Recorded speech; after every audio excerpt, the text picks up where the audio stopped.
approves of this resource or has ever seen this resource. If it's Macon approved, it's good. So when talking with Miss Martinez, she was mentioning how the paired passage, the connections, like it's hard. It's really hard. So hopefully this strategy will help you be able to bridge it with your students. So I'm just going to be vulnerable and tell you that I've practiced this 2 times with my own children at home, just because I didn't want to embarrass myself. So Lauren, do you want one? Sure. So, all right, readers, today I just want to commend you. You have all been working so hard during our ECR work that we've been doing. You've been taking your tests, using your strategies, but today I'm going to teach you a new strategy called Connect, Compare, and Contrast across text. So we're not only going to be connecting to our own lives, we're going to be comparing text to see how they are alike or similar, and we're going to be contrasting text to see how they're different. So I'm going to read 2 fables for you, and I just want you to listen along, but as I read, I want you to think, how are these 2 fables the same? How are they similar? How are they alike? How are they different? And then if you can make any connections afterwards, okay? The Dog and the Shadow, an Aesop fable. One sunny afternoon, a dog was happily carrying a piece of meat home in his mouth. As he crossed a plank over a stream, he looked down and saw his reflection. The dog did not know this was his reflection and thought it was another dog with a piece of meat in its mouth. Determined to have that food also, the dog snapped after his reflection. The moment he opened his jaws, the meat dropped out of his mouth, disappeared under the water, and was never seen again. Okay. Now we're going to read The Goose with the Golden Eggs, and remember, we're going to be thinking about how are they alike, how are they different, and can we make any connections? One morning, a countryman went to his goose's nest and found a glittering yellow egg. At first, he thought it was a trick and was going to throw it away, but instead he took the egg to market and discovered that the egg was, in fact, made of pure gold. Every morning, the same thing occurred. The goose laid a single golden egg, and the man soon began to get rich. As he became rich, however, he also became greedy. Determined to get all of the goose's gold at once, the countryman killed the goose and opened her up, but there was no gold to be found. Okay, thinking about both of those fables, how are they alike? Yes, They both have animals. They both have animals? Okay, let's think a little bit deeper. Let's think beyond the words that we see. Yes? Greed caused them to lose what was important to them at the time, whether it was the meat or the golden eggs. Oh, okay, that's a great observation, Robin. Thank you. Any other similarities? They wanted more. They already had something, like the dog already had a piece, right? But he wanted more.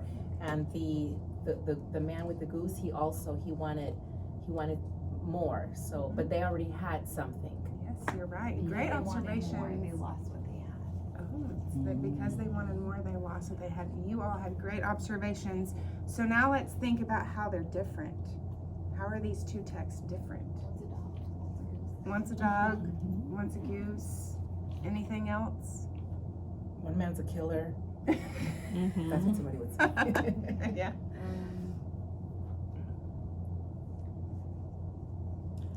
The second one had a man and a goose. So The first one was it about the dog. wasn't the goose being greedy, it was the man being greedy about the goose. And the dog's just being greedy for himself, you know? There's nothing else in that. Good observations. Any personal connections, any time that you've, like, Miss Serrano said, wanted something, like, or what is it, Miss Martinez, what did you say? You already had something. You already had wanted more, something. so you lost what you You lost what you had. Any connections to that? A time or an experience you've seen someone want something more and lose what they had? Not felt that way. You felt that way? Yeah. Yeah. I'm gonna pretend to be a kid because my kids would have said something.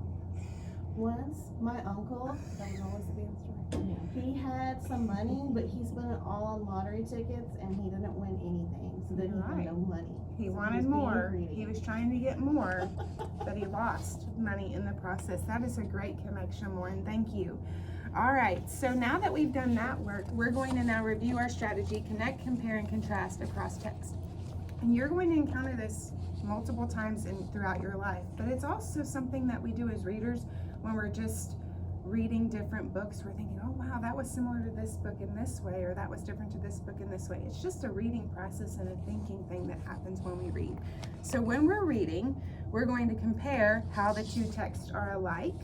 We're going to contrast, meaning how they're different, and then we're going to connect to how the two texts connect to your own life. So when reading, we are going to really pay attention to those three things so that in the end, we can answer those tough questions and really think deeper about what the text are saying. So now what we're going to do is and there is a script to follow, just side note, I'm interrupting Melissa, and there is a script to follow, so I'm trying to do my best to stay on script, but just know that I may go off script because I didn't want to sit here and just be reading it.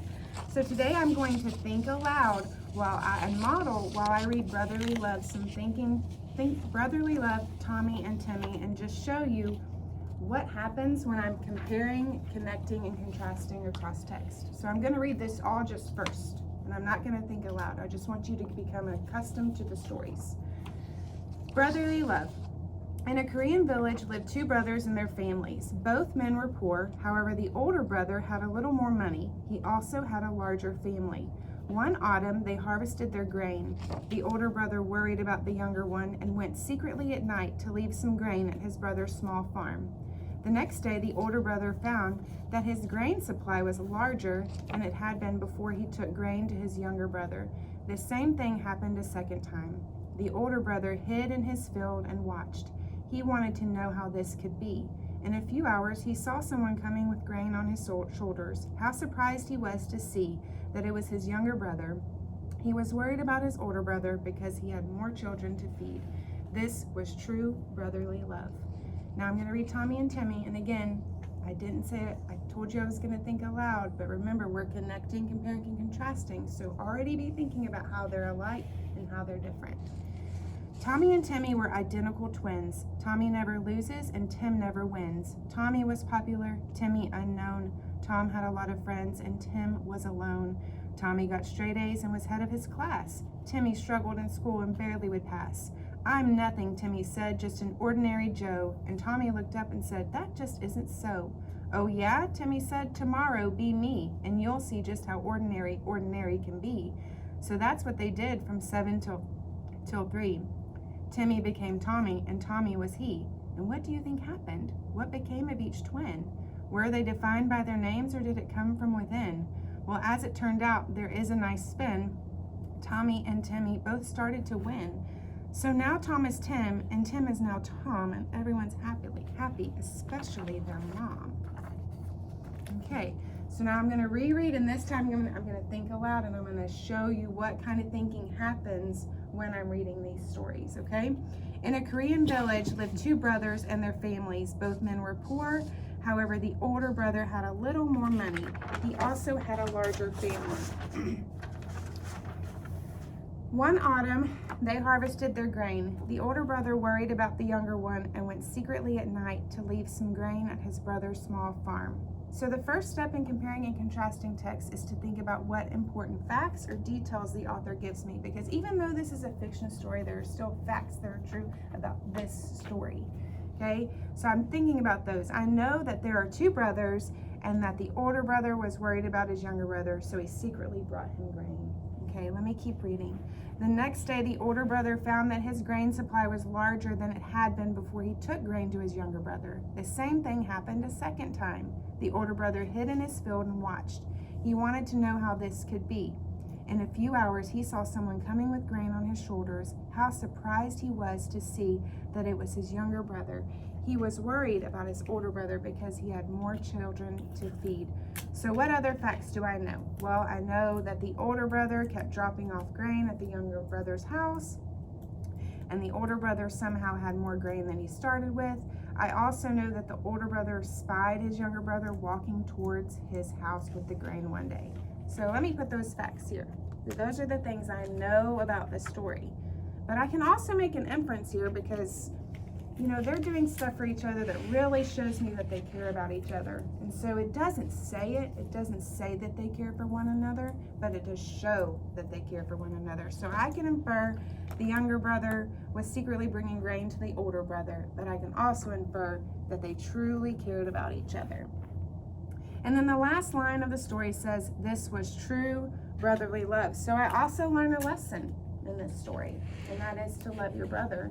But I think it's beyond loving just your brother. It's loving your neighbor, loving your family, loving anyone. But we're just gonna say love your brother.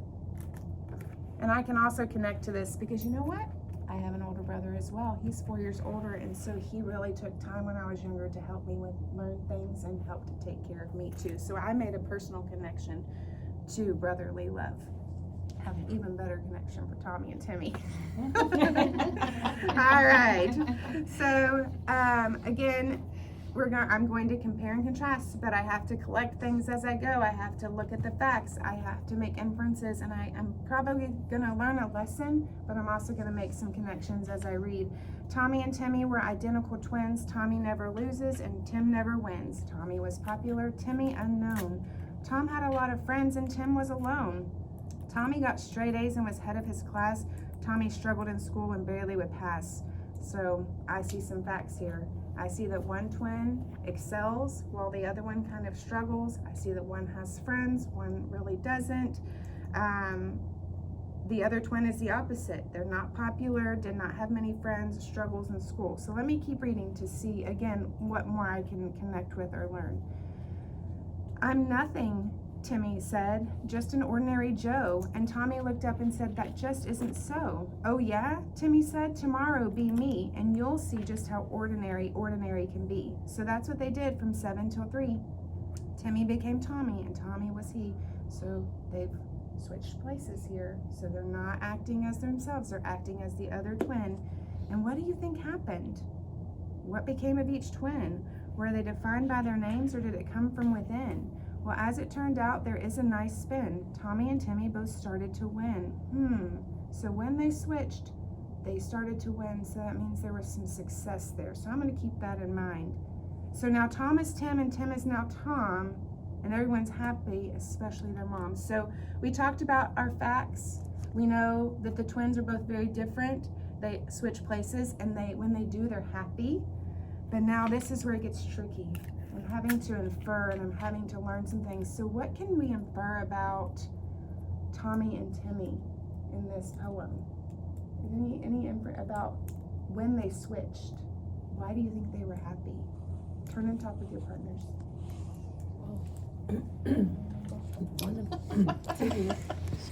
I think Timmy was envious of his brother, and then just stepping in his brother's shoes, he got to experience just like that friendship and how to interact with each other. Maybe going from an introvert to an extrovert. All right, may I have your attention, please? Sorry. Okay. So, would anyone like to share out their inference about Tommy and Timmy? About when they switched, they ended up being happy. Both of them. It says they both won, and then Mom was even happy. Well, I know we said I know that Timmy, right? He was very happy about or excited because he got to be popular, and he's like, oh, that's a popular kid, that's a smart kid, right? So that's why I knew that. Oh, I know he's really gonna, going to. But let's think about Tommy. Yeah. I mean, he was the popular one, and now he switched, and he's still happy. But is it their personalities? If Tommy's that extrovert, that outgoing kid, he's going to be that way no matter what social group he's with.